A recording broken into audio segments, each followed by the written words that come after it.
excellent day for an exorcism.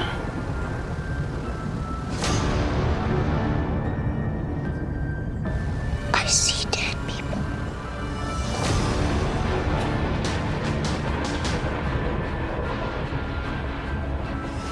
Suffering will be legendary, even in hell.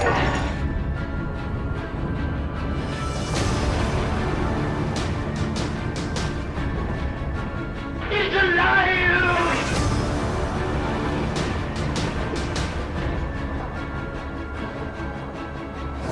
Fear on Film.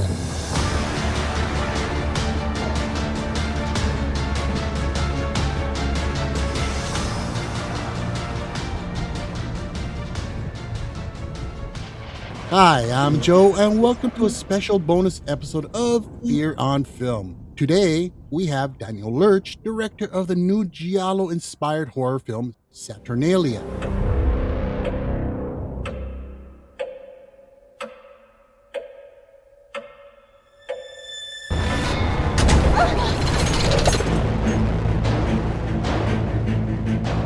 No one can leave.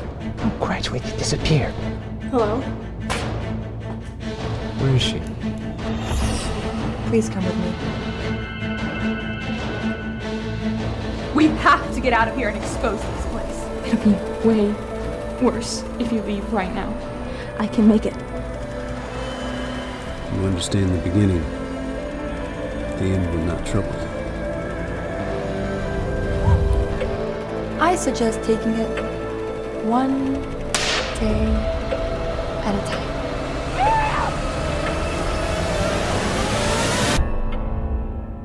Hello, how's it going, everybody? Welcome, Daniel, and thanks for coming on. Hey, no problem. Thanks for having me. Awesome. Now, first of all, I have a confession here to make. I love horror films. I really do. I've been a fan since I was a kid. Well, when I was in my teens. But I was not a fan, per se, of Giallo films. Not because I didn't like them. I thought they were bad or anything.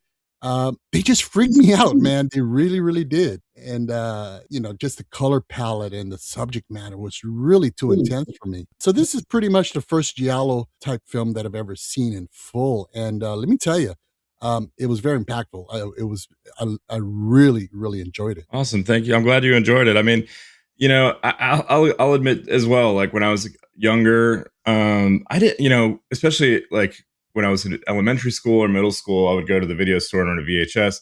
I didn't know there was Italian filmmakers that were making movies that were dubbed and had like weird sort of, they were shooting these films with actors that were from different countries. So they weren't even really speaking the same language on set at the same time. And they were always post-dubbed. And I just thought they were cheap movies. I had no idea. And then as I got older, it kind of became this sort of acquired taste. And the films can throw people off because, like, I think normally when a horror film shows violence in the United States or Europe, even maybe the UK or whatever, they would cut away after implying something, and you'd see just a glimpse of something horrible. But the Italians seem to like want to hang on every frame of every bit of gore, and the violence was extremely visceral, and especially towards women and stuff like that. So yeah, it's not for everybody, but it's one of those genres that I just fell in love with. I love the funky music and the color and the vibe, and it's just something I kind of developed a taste for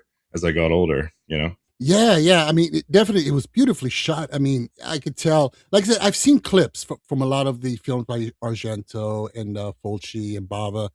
Clips here and there, and they've always piqued my interest. I mean, it's simply because I'm very much a fan of mood and tone, and this dark kind of edgy stuff, and the color palettes and cinematography. And but yeah, like I said, I never really got around to watching any of these, but yeah, I mean, it really was it was disturbing, I guess you could say. Definitely there were some scenes in that pretty much were very disturbing. Well, that's my goal too, to be transgressive as I can, but also a lot of these films are 50 plus years old, and they may seem a little slow or dated, but I'm trying to use this as like an entry point for horror people if they want to check these films out. And there's kind of a reverse order you can go in, I feel like, and you'll start to appreciate them more. But I'm glad you enjoyed it. And it's not just giallos that I love. I love all the Italian exploitation genre films. I mean, there's a little bit of the Beyond in here, Polizia Tesci films, which those are fun. They're not even really horror films so much as they are just like procedural thrillers and stuff like that. But they're always like kind of violent and off the cuff and feel really run and gun. And I just, appreciate that sentimentality. I mean, these guys were shooting these movies in 15, 20 days and with limited resources. So they had to be really creative. So it's just something that really resonated with me. Yeah. Now you have openly called Saturnalia a love letter to 70s Italian exploitation cinema. What specific kind of visual markers of Giallo, like primary color palettes and so forth of Argento or framing of Martino, were mandatory for you to kind of replicate or be heavily influenced by? Well, talking with Max too, we didn't have the time because we shot this film in, I think, 16 days. We didn't have the time to shoot traditional coverage, shot, reverse shot, master shot, over the shoulder, the way you'd normally cover a scene if you're shooting like TV or a feature, like a, studio funded feature. So what we did is like, we watched all of these films and we noticed the economy of like, they'd shoot on a zoom lens and it would be like a conversation. Like there's a perfect example of this in a couple scenes in the film, The Fifth Chord with Franco Nero. They're just these guys walking down outside and they hit this like stairwell and the camera zooms on this like really long zoom. And for half the conversation, the guys' faces are in, shadow and stuff. So it's just like a normal film crew would probably go in and shoot 7 setups for that, but they just did it in one shot and they're moving on to the next thing. They can do it in less than an hour and they're on to the next thing. So it's not just so much the style that's definitely there, but there's like a cinema language of the 70s. And I think because people were super into zooms and stuff like that, we made it a goal to use them as much as possible. And there are a couple Steadicam shots and dolly shots in the film, but yeah, there's like a lot of movement and blocking. And instead of shooting like a traditional, single and then 2 shot for a conversation, we might have the camera just be still and the characters move in and out of close-ups to wide shots. And but yeah, the color palette for sure, we wanted to go for that Mario Bava look, which in my opinion he kind of started all that, and Argento and others just kind of took off with it later. But with Blood and Black Lace, I mean that film is freaking beautiful,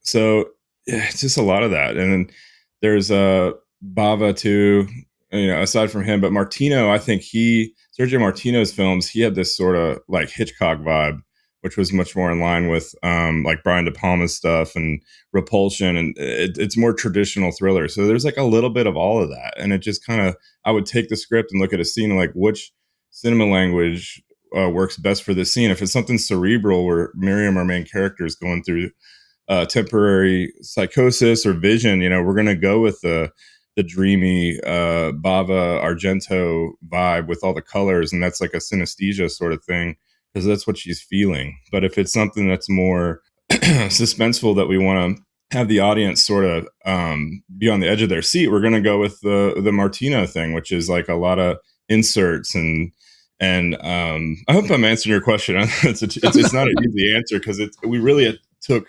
That's why I say it's a love letter, because it's not just one movie. It's like all the things I love about, 50 movies or more that I love, and just taking what I love about that, but try and like approach it in a way that makes sense for the story. I hope that makes sense. No, absolutely. This is great. I mean, what I love about, some Italian cinema is that what's fascinating about that, that aspect of film is that there is a definite Western culture, American influence in these, from Argento to, say, Sergio Leone, but they wrap it up in their own distinct flavor and using the narrative to drive the story. And the influence, like you just stated, the Hitchcock kind of vibe to it of mystery. And the setup is beautiful. I love the setup from the get-go where, and well, let's get to that. You have a rebellious orphan. Her name is Miriam Basconi, played wonderfully by Sophia Anthony. And she's sent to this sinister boarding school. And immediately the mystery is set up. I mean, with the cab driver giving her this cryptic, message in the beginning. And how did you balance paying direct homage to Argento's masterpiece while building a distinct mythology with this academy? So where we started with that is I knew I wanted to tell sort of a folk horror story. I didn't want to do like witches. I didn't want to do like religious cult that bears any resemblance with something that's modern at all. I wanted it to feel really ancient. And then I started looking into like Roman mythology and like early pagan stuff, and I was like, man, this like, and I was in love with this painting, the Goya Birth of the Son of Saturn. So I started just reading the mythology of that, and I was like, whoa, what if there was a cult that was dedicated to like what if God Saturn was real, you know? And like we can change and bend the rules on that. But I was like, that would be super interesting. And we had already decided that this like clock and time and being in a regimented school was going to be such a like important heartbeat, and even down to the music. We knew we wanted the clock to be like the metronome for the movie. And then I realized, and I'm reading it, it's like, oh, God Saturn is the god of time, the god of old age. And I was like, this clicks. It had just all clicked together as we were writing. And then it was like, oh, this is Italian folklore too. So that we're paying homage not just to Italian film, but we're going even further back to like deep cultural stuff. And to me, it just all kind of felt super nice. And it also felt a little unfamiliar. Like I've never seen a movie about that. You know, Right. I've seen other movies around called Saturnalia or things around the holiday and all that, but I've never seen it like to this level. And I was like, I want to try that. It's different. And if you watch the film too, back to the camera and the cinema language we use, the camera moves in a clockwise motion a lot of times. And counterclockwise too. There's scenes where the camera's spinning, and that's all to represent is Miriam progressing or regressing. You know, it's all symbolic of what she's feeling. So it comes down to like, you know, all these things I'm trying to coalesce and like make all these ideas work together. I don't know if they all translate, but that's kind of the fun of it. People can watch it, and if they start reading about some of this stuff, they'll see there's a lot of symbolism there on the screen. Yeah, and it's beautiful. It's very effective. I mean, you have multiple elements and a couple of twists, which we're not going to give away, because just when one twist is revealed, I'm like, oh shit, that's pretty, that's fucked up, you know? Yeah. And then we'll get to the next one, and you know, it's an additional layer on top of that. And it's really, I mean, I love the pacing of this because again, you do focus on character, story, subtext, and so forth. Everything from the dialogue to the scene setup to the editing and so forth. Now, classic giallos, you know, they often utilize a pacing that challenged audiences compared to modern horror, and that's because of the story narrative. It's telling a story. It's getting us deep into the psyche of these characters and the scenarios. How did you approach this slow burn tension building in Saturnalia while keeping 2020's audiences engaged? That's hard. You know, I went in right away because like Alien is like one of my favorite movies. Like, let's be honest, like there's not even anything really scary happens until like an hour into the movie almost. And I love it. Max loves it. Vivian loves it. Everybody involved in the crew loves it. But for modern audiences, that might be a little slow. So we did actually cut about 20 minutes out. It was even longer. But yeah, it's just a delicate balance of if what we're not showing is suspense, fear, or something that's exciting, it needs to be interesting, and we need to be like unraveling things that either the character knows or doesn't know. So it's definitely a delicate balance, and it was kind of hard to kill some of our darlings. But I hope that answers your question. I know it was very hard in the distribution game. Like, you know, we were very lucky to get good offers, and we took them with our various distributors, both domestic and worldwide. But like, yeah, like some people maybe weren't interested because they're like, oh, it's a little slow for modern audiences. And I'm like, well, I mean, geez, Hereditary was pretty slow too. The movie did great. You know, it's just a matter of like hooking people right away with the hook. And I think we achieved that with our opening scene, and then developing interesting characters. You know, we had a very limited budget. I knew I kind of didn't want to follow the slasher sort of rule book, which is like a kill every 10 minutes, 14 minutes or something like that. We could have done that, and I just don't know that we would have had time to make people care for Miriam as much if we hadn't spent a little more time with her. So I'm also in love with like movies like Matilda, you know, where it's like and I'm very much like an anti-establishment sort of like against institutions and stuff. So like I wanted to spend some time with the kid rebelling. I'm a punk rock heavy metal guy, you know, and I have something to say about that. So like to me, it was important to spend time. We said right away in the writing process, like this is like little kid Cool Hand Luke, you know. So that was And we actually got a critique from somebody. A critic said like, "Oh, it's more Cool Hand Luke than Giallo," and I'm like, "Well, if only you knew, like Cool Hand Luke was one of our northern stars, so thank you, I guess." So it's not just Giallo that I love. It's like I love 60s and 70s movies, so Mhm. there's a little bit of all that in there. So anyway, that's kind of where we came up with it. We knew it was kind of be slow. I don't think we knew necessarily what the marketplace wanted, but we didn't really care either. We just kind of knew what we wanted to make. So would I do that again? I don't know. For my next feature, we'll see. But I think we made the right decisions by our story, and we did end up shooting an additional kill too that we ended up using just to make it a little bit more interesting at the midpoint. Mhm. So yeah, it's a delicate balance. It's hard to say because there are movies I've seen that are slow burns that just don't go anywhere. So Right. Well, what your film has is that, yeah, it is a slower pace, but it's tension it's tension building because you're yeah, throwing in little bits and pieces of mystery, of intrigue, of danger, of something horrific. Something's there, but you can't feel it. Or you can feel it, but you just can't see it. You know, and I think yeah. that's what makes it work. And so, I mean, being a slow paced film is not necessarily a bad thing. But you just gotta pepper in the right elements to keep the audience going. Oh, what's going on? Where is this going? I'm intrigued. Give me more. I want to see what's behind the curtain, yet I don't, and that's what keeps the audience going. And I think that's what you have going on here. For sure. And to me, there's like three ways you can kind of build a horror film. It's an end one. It's like the protagonist defeats their enemy and wins. That's one. And then the other one is they die in the end and they lose. And the middle one is like they win, but they're fucked. Right. So, I'm not going to say which one our movie is, but let's just say it's a little, you'll see when you watch it. But it's and even following that sort of motif going through, like if she gets a little victory, we're going to take her 2 steps back as well, or maybe Right. 3 or 4 steps back. So like there are little victories and little and big defeats and little defeats, and it's about that push pull between like the youth um and the older establishment. And even not to get into politics too much or anything, but like through the news and stuff, there's horrible things going on with like elite people in our country and the world, what they're doing to children. And I wanted to touch on that too, Mhm. So there's a little bit of Yeah. that. I don't want to spoil anything too much with our movie, but like, it almost like once all that news sort of came out, like our movie almost felt tame compared to stuff I was reading.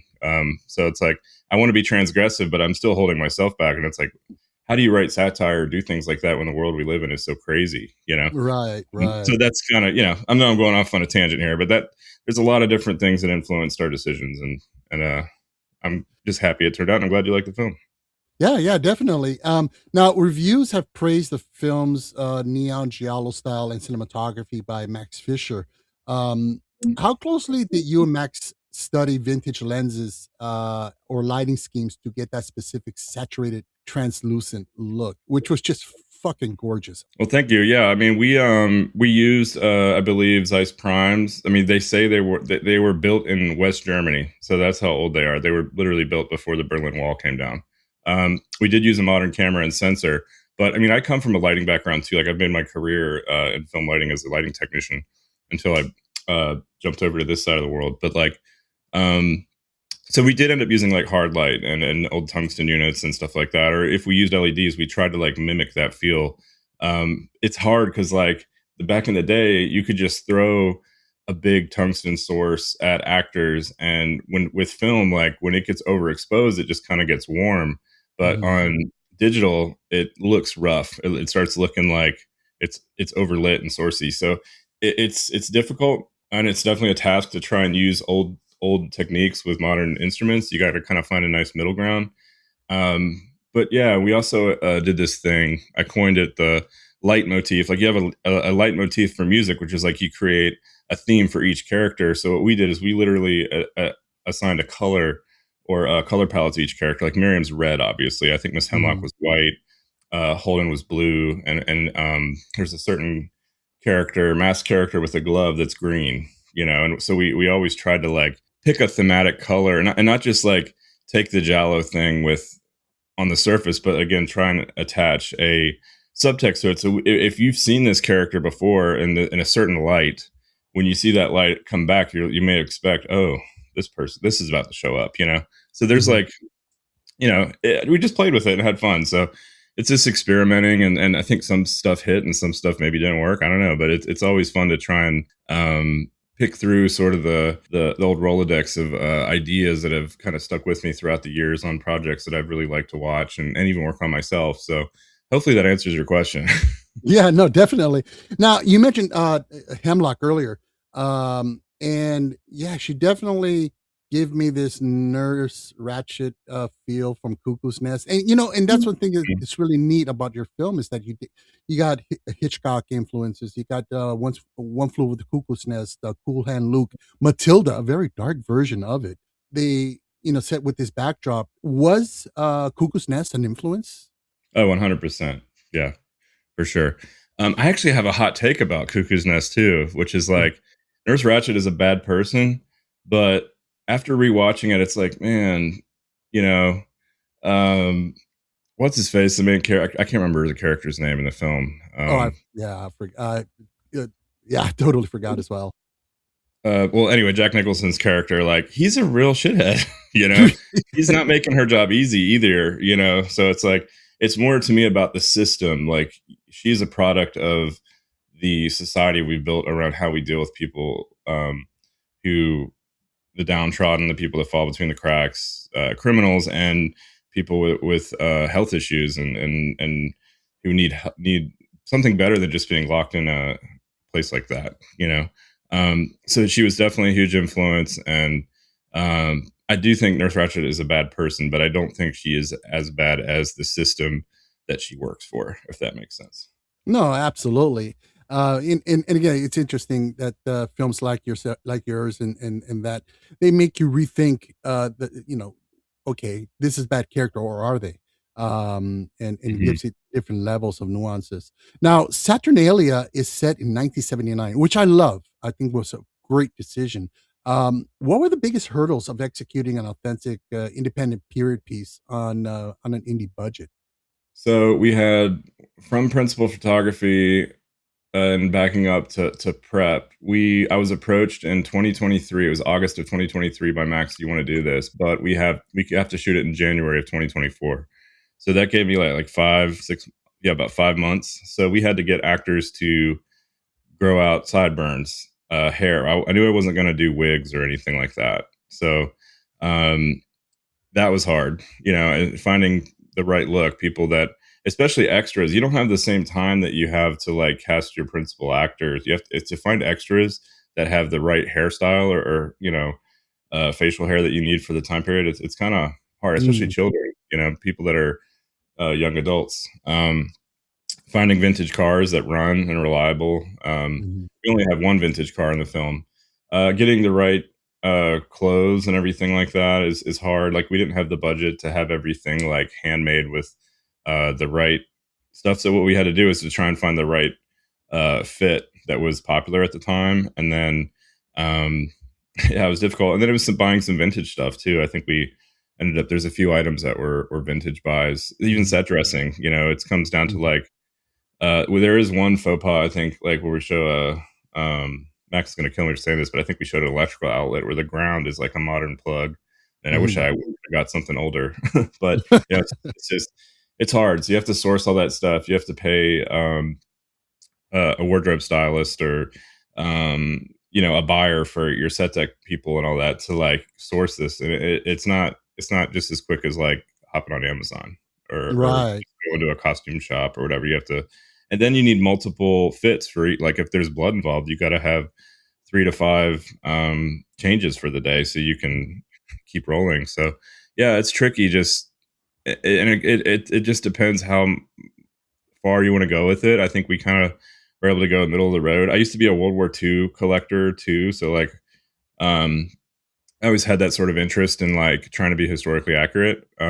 We did the best we could with the money we had. I don't know if we went as far as like someone like Eggers, who's really obsesses over that stuff to the point where they can't even enjoy parts of their own movie because they didn't get something right. But I do think it does give yourself that if you spend the time researching and doing the right thing, and then sort of letting your art department and other departments explore and do research, you can come up with some cool stuff. No, absolutely. So yeah, no, I mean, and as far as authenticity and down to the details of a plug outlet or type of cigarette or whatever, the average viewer does not catch a lot of those things, but you got those people out there and go, yeah, those that pack of cigarettes was not sold that year. It was sold the following year, and it was under a Right. different label, and you get those out there. But I mean, to me, it looked really, really great. Now, indie horror shoots are notoriously unpredictable. What was the single most difficult scene for you to pull off at the boarding school location, and how did you pivot when things went wrong? So our biggest thing was probably the opening scene. So we shot that, and it was actually a Civil War cistern that we shot for the basement, and it's in Richmond, Virginia. It's called the Pump House, but it used to be like, yeah, just like a Civil War era pump house. It's been around since 1800s. And they have all this like metalwork in the ceiling, like iron struts and everything, and I beams that we were told that we could hang. They have I don't want to spoil anything too much, but there's a scene where we have some aerial work where somebody's on a wire. Mhm. So we were told like maybe the day before, 2 days before, like, oh, nobody can hang from the ceiling. It's like, well, we spent all this money, like designed all this stuff for this kill in the opening of our film. Like, how do we do this? So we actually bought like an engine block. This is Max's idea, actually. He bought an engine block lifting device it's basically like three I-beams on some support. So we lugged this thing down there, and I carried it myself with our script supervisor Daryl, who's also one of the writers on the film. We humped all this stuff down the hill, and it was like 13 degrees outside. It was in the middle of like January. It was freezing. And we have this poor actress, Lillian. She's got to wear, a school uniform, just freezing, covered in fake blood. That was hard. We had a whole day there, but Mhm. just having to pivot, but still try and keep the same vision Mhm. is hard. And also just shooting. Uh, we shot 9 locations for that one school, or for the big event space. The Dover Hall is what it's called. We could only afford to shoot there for I think 8 or 9 days, but we had a 16-day shoot schedule. So we built the dorm room out, the exam room, and a couple other things to match. And we actually cleverly did that. This is kind of a hurdle. Like all the doorways in this place were these arched Gothic doorways. So we built a doorway that matched that, and just Mhm. we plugged every door that we had with that, and that's how we made it match. So that Mhm. was a challenge too, because Max had his assistant who works at his camera at rental house build that. Well, this guy's a carpenter, but he does not use power tools, so that was all hand carved. Um, Wow. so he started that like months before we started shooting, but we knew that would be the key to make all of our locations match, because like we have this like multi-million-dollar event space that has $500 million worth of fine art in it. How do you direct that? How do you Mhm. replicate that? We couldn't afford it. So what we did is we built that doorway, and that's how we did it. So those are the kind of ways I think filmmakers that are in our budget range, which is under $1 million, way under a Mhm. million. Just try and think creatively. If you can afford a really cool location for like half your shoot or a quarter of your shoot, think of something that ties the spaces together that's cheap, and that's how you make it work. Wow, Um, well, it definitely did. I mean, the sets and the look, the whole gothic feel to it. I mean, it was just so darkly beautiful and forbidden. Thank you. Yeah, Yeah. having that location was a huge score. I mean, we had a couple others that we could have picked from. They were more clinical, and if that was the case, it definitely would have been more Cuckoo's Nest, because it would have been like more of a mental institution kind of Mhm. place. But something about that spot, I was like, this screams Matilda. This screams, um, you know, X-rated NC-17 Harry Potter or something. I like this. I want to shoot here. This to me feels like a Hammer horror film or something. Mhm. Um, so I just knew we had to have that location, and luckily Max came to me with that first. And the website, since it is an event space, they had a 3D uh, tool on there. You could walk through the whole space. So as I'm writing this movie, I'm literally writing it for that spot. I Mhm. knew where all the geography was before I even set foot in the place, Mhm. which was a huge luxury. So Oh.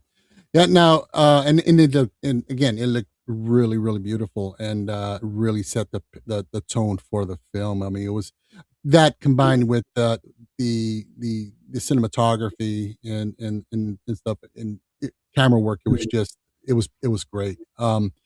Now, Sophia Anthony, she brings in a steely grit kind of character to Miriam, making her quite different from a traditional passive horror victim. What did Sophia bring to the audition room that convinced you that she was your lead? Um, so we auditioned a couple different people, and I think most of they were fine auditions, but they did definitely go for more of that, probably what you would expect. But there was something with her that just like there's like a fire there, and also her performance is so genuine, and I believed it. And to me, it's like acting and all that is about truth, and I bought her truth. It felt right to me. She also had already visited the Deep Red Giallo Museum in Rome, and was well familiar with like Suspiria and a couple other Italian horror films. I mean, Suspiria is not a Giallo; it has some of the stuff, but it is an Italian supernatural horror film. But she was well familiar with the genre, and she just got it. And also, she had this sort of Asia Argento look too, which I was like, "All right, this is cool. Like, this feels right to me." Mhm. So it was a combination of things, but she's also just very physical and did a lot of research. I think she wrote like a 30-page backstory to her character and all this stuff, and she was just putting in the work. So we just hit it off right away and had a great collaborative experience working together. And I would love to work with her again, and hopefully one day we might do a sequel to this thing. So Oh, that would be great. And no, and she was very very good in this. She definitely has that look. And now Velvet, who plays the head mistress, Miss Hemlock, has been described as a delightfully campy, scene stealing villain. How did you direct her to find that exact balance between theatrical menace and genuine threat? that's a hard one because like even her character is written in a way that like nobody speaks like that. But it's just a matter of like we'll go big the first one, and then we just get a variety of takes. And then I do this little thing I call a candy bag, where I kind of let them do whatever they want. I knew I wanted her character to be a little larger than life and have a performance that's a little bigger than what you would see like in a modern sort of nuanced film. Because if you go back and watch Suspiria and some of these old movies, like the performances are very huge in some of them. So we just wanted to like kind of hit the middle ground with that, and not to spoil things too much, but her character is a little bit larger than life, you know. Mhm. So yeah, and like getting into the mythology of God Saturn, his concubine is I believe it's Ops, and it's his Mhm. like sister and lover. So like we always knew like her character was going to be like that, and also it ties into like the Epstein thing too. There's always a woman who's a part of this, like the Maxwell, just named Maxwell. Like we wanted that like woman to the front of something evil, you know. Mhm. Behind every evil man, there's usually a woman too. So Mhm. we wanted to make that distinction as well. So it's a little bit of a lot of things, and I've already worked with Hanella on other stuff. We did a music video with her for my old band, and she's like a local music friend and stuff because we're both involved in the punk and metal scene in Atlanta. She sings for a band and stuff, so we kind of wrote that part for her. We auditioned other people, but we knew that we were going to try and get her. So Well, she was great. I mean, she was very cringy and uncomfortable to watch. I mean, yeah, uh, there's a couple of key scenes, two key scenes specifically that she's involved in that I was cringing. I'm like, oh my god, this is fucked up. You know? thank you. Now, yeah, no, she was great. Now we also have Dante Blake, and who plays Holden Sachs. Now the dynamic between the two grounds a lot of the film's student interaction. How did you foster the chemistry among your young ensemble cast to capture that authentic '70s prep school isolation? We knew off the rip that we wanted. There's another movie that came out in the '70s. It was the late '60s. It's a Malcolm McDowell film, where he's like I don't know why I can't remember the movie right now. What is it called? I gotta find it real quick. Let me look it up. I'm Sure, gonna sure. sound like a total poser here. It was definitely it's not a horror film, but it's like one of those If the movie's called If, where he Okay. plays like a boarding school kid. And there's these characters called whips in the film. So like part of this movie that we referenced is like they kind of let the student body police itself, you know. Mhm. And that because we modeled Miss Hemlock's character after the narcissistic household. You have like the narcissist at the center of it. You have the golden child, that's Holden. You have Mhm. what are called flying monkeys, which are people that the teacher or the bad person, the narcissist lets do whatever they want, but they enable their toxic behavior. And then you have the black sheep, and that's Miriam. So Mhm. we wanted to like, because our movie is about like our Northern Star was coping with abuse Mhm. and the loss of a loved one. So we knew if like anybody had any kind of abuse in their past or anything, that maybe this movie would resonate with them. So Mhm. we used some of these like psychology tricks and stuff like that to sort of model our characters. But with Holden, I love this another film called Stalag 17. It came out in the 40s. Mhm. And William Holden's character, what's called, we named him after the actor, but he everyone thought he was a stoolie in this this Nazi camp for officers in World War II, and the guy had all the cigarettes, he had all the contraband, and he's like talks to the Nazi guards. Everyone thinks he's a piece of shit, but in the end, that character like sacrifices himself basically to like Mhm. escape. Everybody Mhm. loves him by the end. So like we wanted to do that with Holden. Like we wanted to like really have the audience sort of hate his guts in the beginning, but he goes through a growth, and by the end, you maybe don't love him, but you're like, all right, he's all right. You're all right, kid. Mhm. Mhm. So that that was a big influence there. Again, like my influences aren't just Giallo. I like all sorts of classic film and Mhm. stuff, but I love the challenge, the way 70s films would challenge you, and films even before that, where you really hate one character really badly, and then by the end, they redeem themselves at least a Mhm. little bit, make them a little more likable. So. No, yeah. Now for the masked killer to the elaborate death sequences, your film leans heavily into physical execution over digital effects. Mhm. Was it vital for you to stick to the practical effects for your kills how messy did it get? We just knew, like, my brother was a special effects artist. He's retired from film now. He runs a dog walking company in San Francisco. But like, he's 10 years older than me, so I kind of grew up as a kid, like going into his room and stuff, and seeing like the shit he was working on. Mhm. And it just always stuck with me. That reading Fangoria magazine and everything. So like, I just feel much more when I see a throat slit on camera that's done with an appliance and a blood pump, and the blood comes out like that. To me, like gives me the heebie-jeebies when I see an eye getting stabbed, or like, and they pull it off in a way that like a magician would, where it's like an illusion. I really love that. And the second that it's done through a computer, and there are situations where I think you can totally do both, and it'll help you. But I think the point is to like um it won't leave the same react. I've never been grossed out by CGI gore ever. Mhm. It just Right. doesn't work. But when it's done with real stuff, it takes way more time. And if it doesn't work, you have to do a wardrobe change. You have to take their mic off. You have to put it back on. You have to waterproof their lav mic, and it takes time, and it's a showstopper sometimes when it doesn't work. If it's really Mhm. cold out, your blood might freeze up. Which we Mhm. ran into that in the pump house as well. Speaking of challenges, but you just have to work through it, and know that it's worth it, and that it's going to hit harder. And our movie's not like a bloodbath, but I feel like showing just enough is enough Mhm. to like make people get grossed out. And we actually dialed some of it back too. There was like a scene later in the film where a character eats a baby fetus, but we cut that out. Um, Mhm. so there's you just you throw everything at the wall. Some things stick and some things don't. But yeah, it's just I don't know. I want to spend the time doing that, even if I don't do a horror film.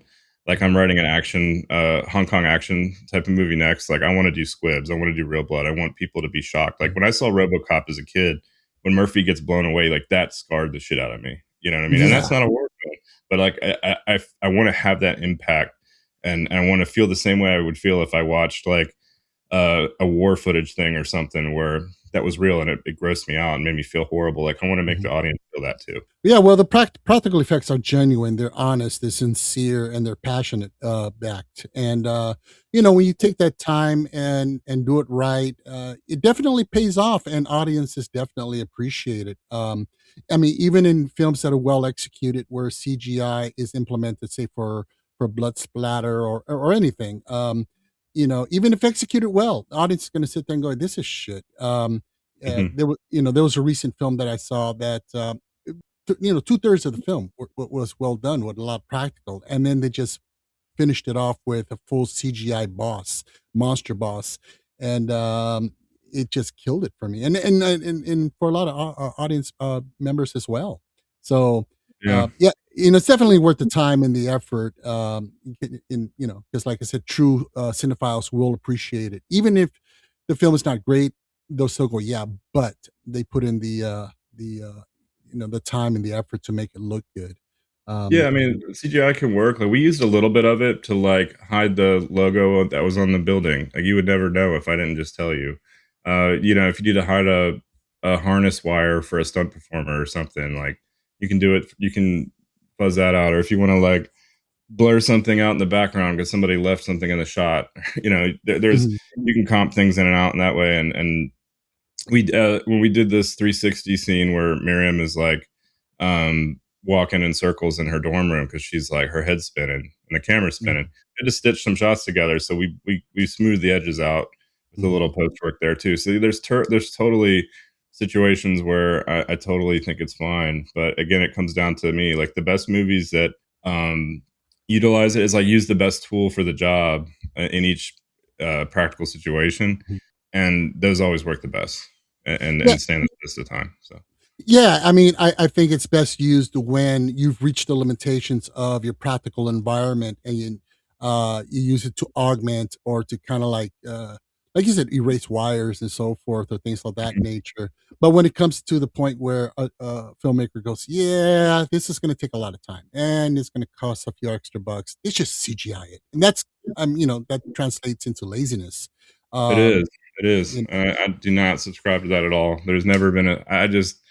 I want to work in a world where I have to output, like, just outsource a whole scene or something to like someone, and we just have a guy with a tennis ball running around or something like Mhm. that. Just doesn't seem very interesting to me. I might eat my words a couple years from now if I get an offer to do a sci-fi movie or something. But even if I did that, I would try and do as much as I could with Mhm. the real thing. Yeah, well, I think there's a definite movement with purist filmmakers that's on the rise.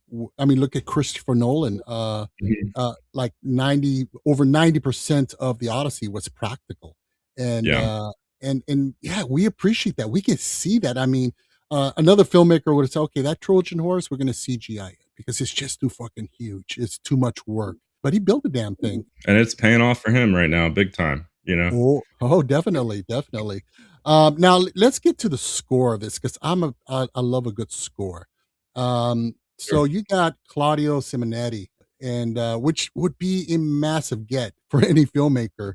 A great score. What was the exact moment or pitch that convinced them to step on board with your film? So we had a certain amount of money set aside. It was like either let's get like Hollywood royalty person to be in the film, Mhm, to play either. I think it was either going to be Cabby or one of the other characters, maybe Hemlock or one of the benefactor, like the men in the suits.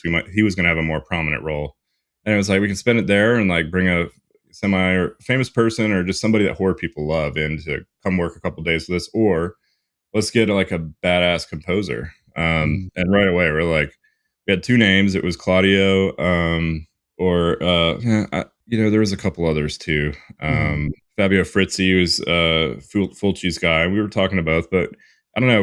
We knew Suspiria was sort of like something that was important to Max and I, and a lot of Argento stuff. So we went with Claudio. I sent him an email, and it said like, hey, we could. This is what we're doing. We're making a Giallo in America. It's a love letter to all these movies that you've scored. We could go and hire another composer to emulate what you do, but we do not want that. We want you. We want the real deal. And he wrote me back the same day and said he would do it. That wow. was it. Ah, Shoot your shot. That's all I got to say. You never what are they going to do? Say no or just not respond? So that was yeah. it. And like Dawn of the Dead, like 1978, is probably my favorite horror film of all time. Mm, I love George Romero's stuff. So like to be able to work with a guy who scored most of that film was just it really gave us this sort of pedigree. I feel like that wouldn't have had unless we got him. yeah. Well, no, well, sometimes you gotta swing for the fences, man. I mean, Mm. and his score, I mean, I loved it because it was not a large score, but it was simple yet haunting at the same time, and, kinda lulling, but, kind of Yeah. drawing you into this dark world. Yeah, Now, it was tricky too because we wanted to, and sorry to interrupt you. We wanted to do like something a little bit more traditional, which is mhm, kind of goes against what you'd expect for the guy who's like started the band Goblin. But then as the mhm, movie gets weirder, we're like, then it starts to get more proggy and rock and roll and stuff, and funky. So like that was cool to see. Like, and I'm hearing synthesizer voices like, uh, I'm hearing the exact same tones that I would hear in Dawn of the Dead show up a couple times. I'm mhm. hearing his voice the same whisper that you hear in the Suspiria soundtrack. So like, and Tenebrae and stuff. And I'm like, this is awesome. It was cool to work with him. So, go ahead. Sorry I interrupted you. No, no, no, that's great. I mean, now being that this is Simonetti, I mean, how much creative freedom did you give him, or did you have more of a specific direction that you wanted for your film? So I asked him from the start, like, do you want to read the script? And he said no. He said Wow. like he did that with Suspiria. They wrote the entire score before that movie was done, and then after the movie was done, they had to rescore everything. They threw everything out. Mm, So he's like he didn't want to repeat of that. So we sent him the film with a temp score. We told him just ignore the temp score that's there, like just see how it makes you feel, and then do your own interpretation of what that is. Um, and he did that, and we tweaked a few things for timing and stuff. And I think like maybe we asked him to get an alternate take for something in the third act because we wanted to be a little bit weirder. And then he's like, "Oh, I already wrote something weird for that." It was like I thought it'd be too weird, so it was perfect. And then he put it in, and we're like, "Yo, that's perfect, dude. You're the man, boss." Like, yeah. so we were on a pretty good wavelength there. But yeah, I mean, how many notes can you give a guy who's like been doing it for 50 plus years? Mhm. So we were just blown away with and his turnaround was very quick too. So yeah, we didn't give him too many notes. It was just kind of like, let's see what you got. I mean, we paid him because he's the man. So Yeah, yeah, no, absolutely. Now, did the music once the music is in and with the scenes or the shots, did it influence how you chose to edit any of the sequences? no, I mean, we were picture locked pretty much once he did it. We did have to trim the film after, but no, I think he wrote the score for what was there. So the film was already pretty much cut. We were locked. And I don't think there was any huge changes. There was a couple little things for time, but we didn't have to augment his score very much at all, other than just cutting some stuff for time. So Mm. Yeah, no, I loved it. I love the score, and it's kind of reminiscent, I guess, of The Exorcist. It had that kind of feel as well. The music, the score. yeah, I know Um, Tubular Bells is one of his favorite. He covers that too when he plays live with his band. So oh, that was cool to. I definitely felt that, and I'm mhm. definitely a huge William Friedkin fan too. So Yeah. Yeah, and what I love about a good score is that it's not imposing. It doesn't take over the scene, but it augments and it manipulates your emotions and feelings. Along with the great cinematography, it's a winning combination. awesome. I'm glad it worked. Yeah, Yeah, yeah. it was very it was again like a little as a little kid watching Dawn of the Dead at like way younger than any kid should see the movie like that. Like um to like watch a scene um that I directed, and then to hear the same synthesizer uh sound that he used on one of my favorite movies in it, like, was really cool. And I know he did that because I told him specifically some of these um cues that he did for Dawn of the Dead, which the ones I liked, and he used some of those same synthesizer voices. Mm, So um yeah, it was special. It was just like one of those like bucket list sort of pinch me yeah. things. Yeah, I can only imagine. Now, what is the ultimate feeling or conversation you hope audience take away after the screen goes black? I think it's to maybe think of the way we look at power structures in our country, and not just our country, but the world, really, and Mm, how um, I feel like, in particular, like the older generations, on a thematic level, it's all about how they sort of kneecap, spawn camp, whatever you want to call it, kids in many different ways, whether it's student loans or whatever, like being told you got to go to school to do all this stuff, these rigid sort of things that mhm, to mold you into like a model citizen. Just question that a little bit. I'm not saying, go live on a farm and don't talk to people or anything, but like, there's some really nefarious people out there running the world doing horrible things unchecked. Um, So the satire edge of it, or the symbolic edge of it, is just like, think for yourself a little bit, and how do things make you feel? If something doesn't feel right, if something doesn't look right, it's probably not right. So um, that's really what it's about, and I think that's what the mythology of Saturn, God Saturn, is about. It's about the old being afraid of the young taking over power. Um, Mhm. that to me, that's why he ate his child in that painting, Mhm. and that's what it is in the story. So there's a little bit of that going along in our world right now. Yeah.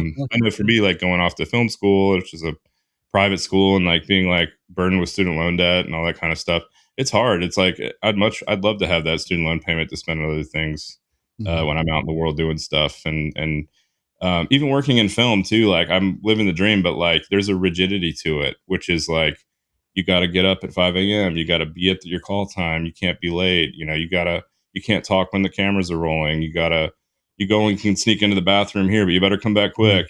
They say filmmaking is like 10% your craft, 10% politics, and 80% bladder control, Mhm. you know?